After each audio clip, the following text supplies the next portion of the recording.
Assalamualaikum warahmatullahi wabarakatuh. Selamat pagi anak-anak. Bagaimana kabarnya hari ini? Semoga anak-anak tetap sehat ya dan selalu semangat. Hari ini kita akan belajar tematik. Masih di tema 1, subtema yang kedua. Hidup rukun di tempat bermain. Saksikan videonya ya. Hari ini kita akan membahas materi pengamalan sila di tempat bermain. Ketika di tempat bermain, kita harus membiasakan untuk hidup rukun. Karena hidup rukun harus kita lakukan pada siapa saja dan di mana saja.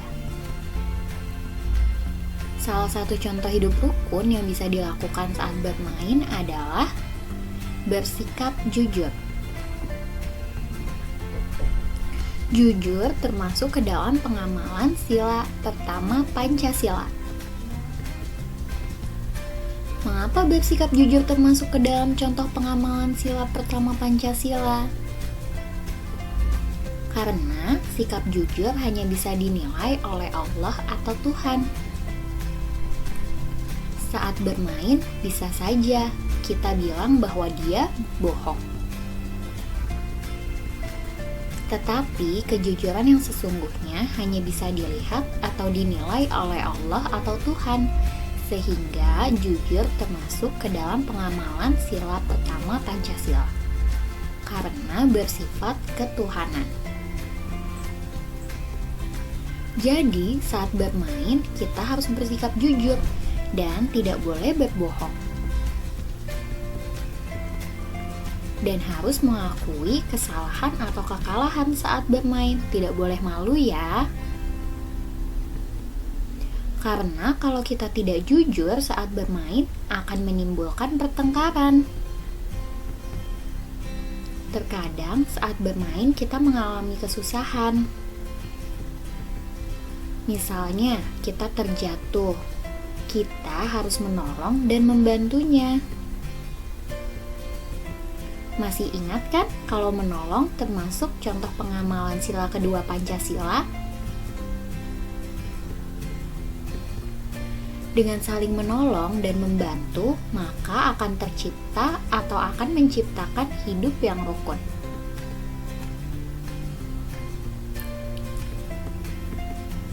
Jadi, jika kita hidup rukun, maka kesatuan dan persatuan akan tetap terjaga. Terkadang, saat bermain, kita tidak selalu menemukan teman yang berasal dari suku yang sama. Sehingga, apapun sukunya, kita tidak boleh membedakan. Misalnya, saat bermain, ada yang orang Jawa, ada yang orang Sunda, ada yang orang Batak. Nah, kita tidak boleh membeda-bedakan dari mana suku dia ya.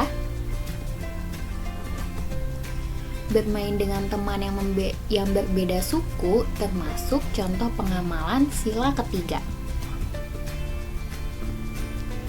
Mungkin saat bermain kamu menemukan permasalahan seperti menentukan siapa yang bertugas melompat pada permainan lompat tali.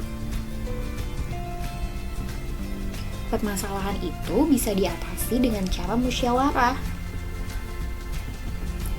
Pemilihan secara musyawarah dilakukan secara bersama-sama.